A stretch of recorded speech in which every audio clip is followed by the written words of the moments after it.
Bonjour et bienvenue. Aujourd'hui, on s'attaque à une contradiction très française, j'ai l'impression. Ah oui, laquelle? Cette idée qu'on valorise énormément le travail, mais qu'en même temps, on se méfie beaucoup de l'entreprise.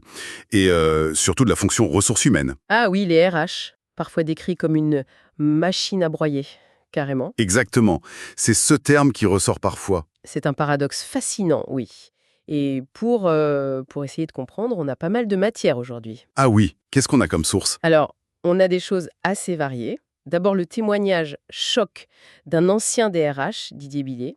C'est assez percutant. D'accord? Ensuite, l'analyse plus académique de Jean-François Amadieu, qui a beaucoup travaillé sur les pratiques RH, le recrutement, les inégalités. Très intéressant. On a aussi des regards un peu plus décalés, satiriques même, comme le malaisologue sur les conseils de carrière. Ça apporte une autre perspective. Hmm.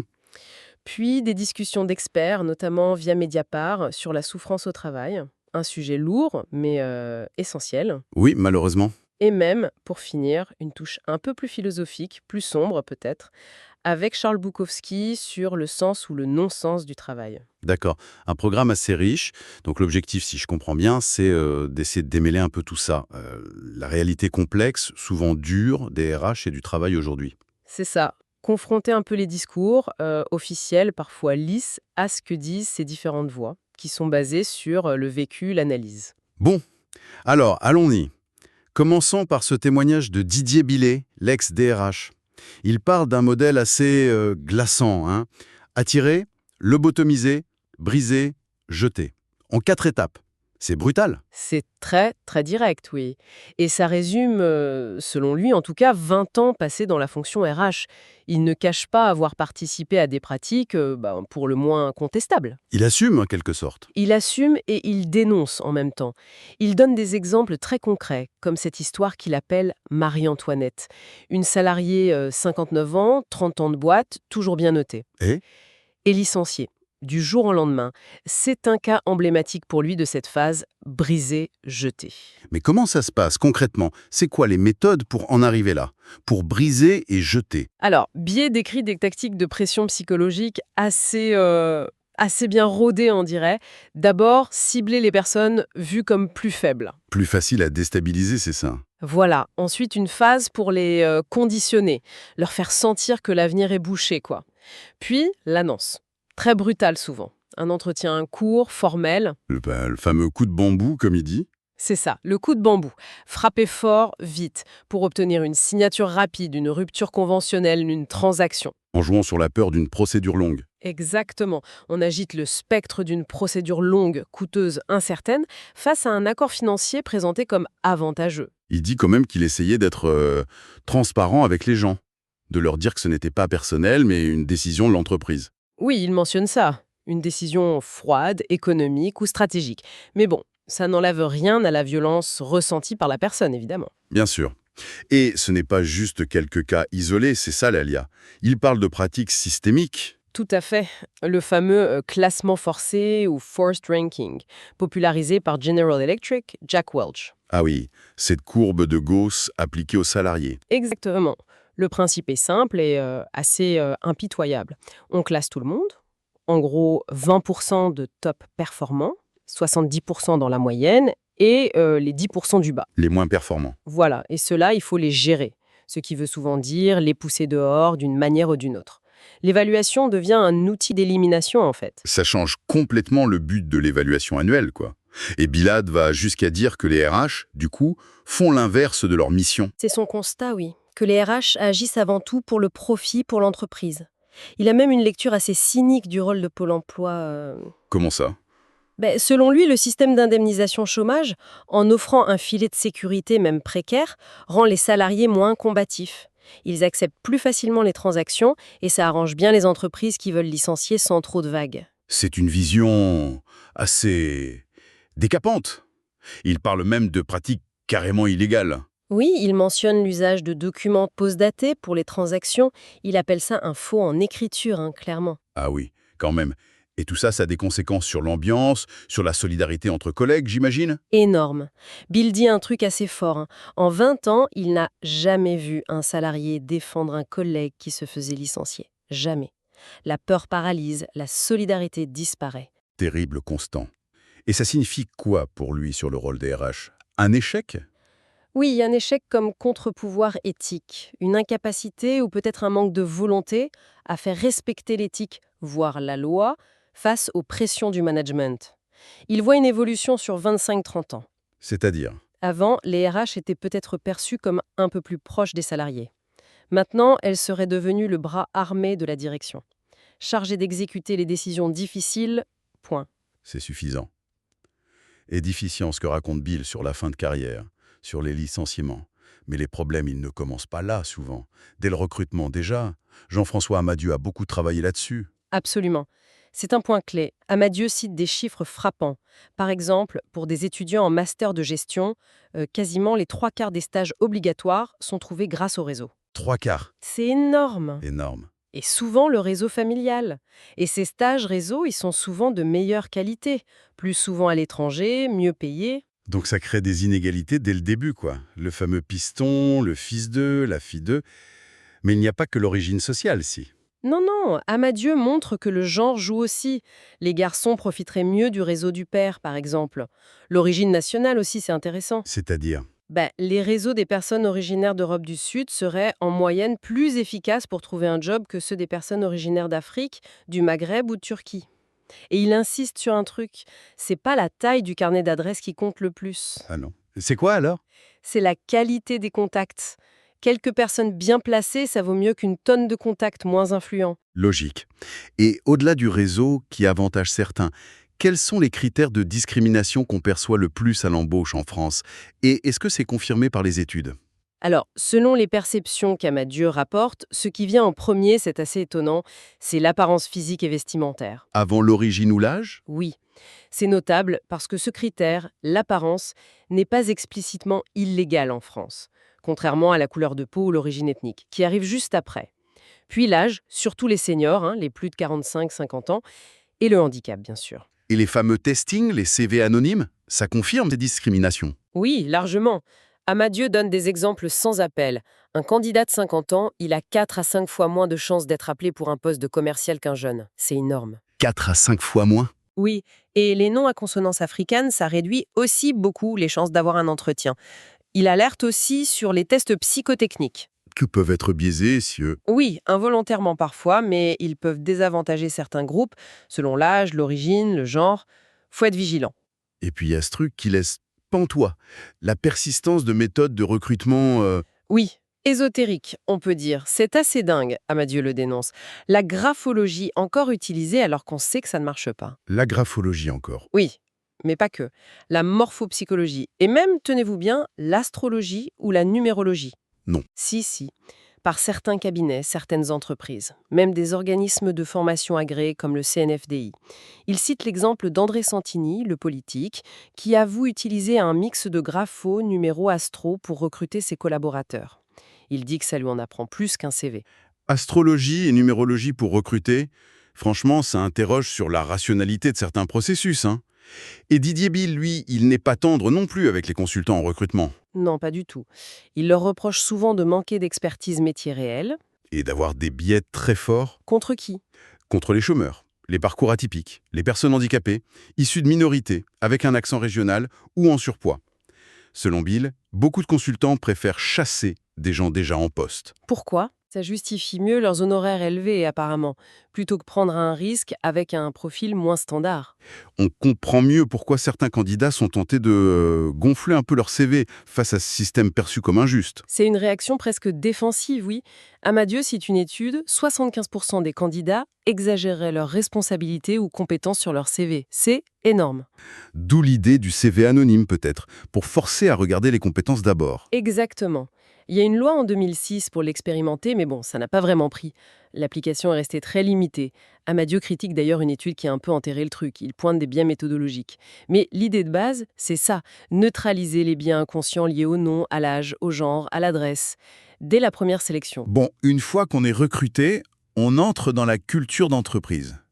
Et là, nos sources pointent un culte de la performance qui peut être assez délétère. Oui, Amadieu et Billier sont d'accord là-dessus. Cette tendance très forte à l'individualisation de la gestion, très inspirée du modèle General Electric de Jack Welch, encore lui, la pression constante pour non seulement atteindre mais exploser les objectifs, Faire juste son travail correctement, ça ne suffit plus. ça peut être vu comme une contre-performance, oui. La norme, c'est de toujours dépasser. Ce qui pose la question des systèmes d'évaluation. Ils sont adaptés à ça ou ils créent des problèmes? Souvent, il pose problème. D'après nos sources, Amadieu critique l'utilisation de critères comportementaux très flous, très subjectifs. Il donne l'exemple d'Airbus, condamné pour avoir évalué des gens sur leur capacité à agir avec courage. C'est quoi agir avec courage au travail? Bonne question. Et les experts sur Mediapart ajoutent que la focalisation sur le quantitatif, sur les chiffres, ça pousse parfois à faire vite et mal plutôt que long et bien. L'important, c'est d'atteindre le chiffre, peu importe la qualité derrière. Dans ce contexte un peu tendu, Mediapart parle d'une psychologisation du travail, avec un glissement de langage intéressant au fil du temps. Oui, c'est une analyse très pertinente. On est passé en gros de parler de pathologies mentales liées au travail, un terme assez fort, Oui. aux risques psychosociaux, les RPS, déjà plus neutres. Puis on a glissé vers le stress. Ensuite, le bien-être au travail, la qualité de vie au travail, la QVT. Et maintenant, on parle même de bonheur au travail. Exactement, le Graal. Les critiques y voient une façon d'euphémiser, de nier progressivement la réalité de l'exploitation ou de la souffrance. On adoucit le langage pour masquer les problèmes de fond. Et ça a créé tout un marché, j'imagine, hein? Les consultants en QVT, en bonheur. Absolument. Tout un écosystème de consultants, coachs, experts en QVT, RPS. Et ce que critiquent les intervenants sur Mediapart, c'est que ces acteurs ont tendance à psychologiser les problèmes. C'est-à-dire? Ils se concentrent sur l'individu, sa résistance au stress, sa capacité à être heureux, plutôt que sur l'organisation du travail elle-même, qui est souvent la source du problème. Même les enquêtes d'engagement, type Gallup, sont critiquées. Pourquoi? Elles ne sont pas fiables. Les chiffres sont parfois contestables, les concepts un peu flous, mais surtout il n'y a souvent pas de suivi concret derrière. Ça reste cosmétique, et ça crée plus de cynisme qu'autre chose. Bill ajoute même une suspicion, Laquelle? que ces enquêtes pourraient aussi servir à repérer les salariés critiques, les désengagés, pour s'en débarrasser plus tard. Ah oui, d'accord. Tout ça, ça doit avoir un impact sur le lien social dans l'entreprise et générer de la souffrance, non? Oui, les experts sur Mediapart insistent beaucoup là-dessus, sur l'érosion des collectifs de travail informels. C'est-à-dire les petits groupes où on s'entraide? Exactement. Là où on partageait les astuces du métier, où on se soutenait face à une difficulté, une injustice. Ce tissu social, il aurait été méthodiquement détricoté par certaines méthodes de management, Comment? en favorisant l'individualisation à outrance, la mise en concurrence entre collègues. Ça isole les gens. Et la souffrance, elle prend des formes concrètes, mesurables. Oui, malheureusement, le harcèlement moral et sexuel, c'est une réalité chiffrée. Amadieu cite l'enquête Sumer. Près de 3% des salariés en France disent subir des atteintes dégradantes, genre propos obscènes, avances. 13% un déni de reconnaissance, critiques injustes, tâches sans intérêt. Et 15% des comportements méprisants, être ignoré, humilié. C'est énorme, 15%. C'est énorme. Et les experts de Mediapart soulignent que le harcèlement vise souvent la personne, son identité. On juge l'être humain, pas seulement le travailleur. Sans oublier le burn-out dont on parle beaucoup. Oui, le burn-out, décrit sur Mediapart comme un épuisement cognitif profond, lié à la charge de travail, bien sûr, mais aussi au changement permanent. Les réorganisations constantes, les nouveaux logiciels. Voilà. Ça oblige à s'adapter sans cesse. C'est épuisant. On ne maîtrise jamais vraiment son environnement. Une sorte de Sisyphe moderne, quoi. Et en plus, comme le dit Bill, il y a la surveillance qui augmente.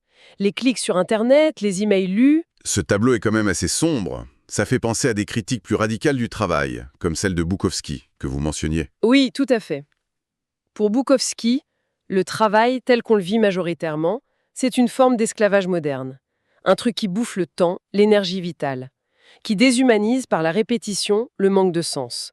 Ça génère une colère sourde, une fatigue existentielle. Et comme on est un peu obligé de travailler pour vivre, Bah voilà. La question devient en comment on fait pour survivre là-dedans, pour trouver quand même un semblant de sens, même dans un job qu'on déteste. Ça résonne fort avec les témoignages de souffrance, cette question. c'est vrai. Pour finir, abordons les modes managériales et les outils RH spécifiques.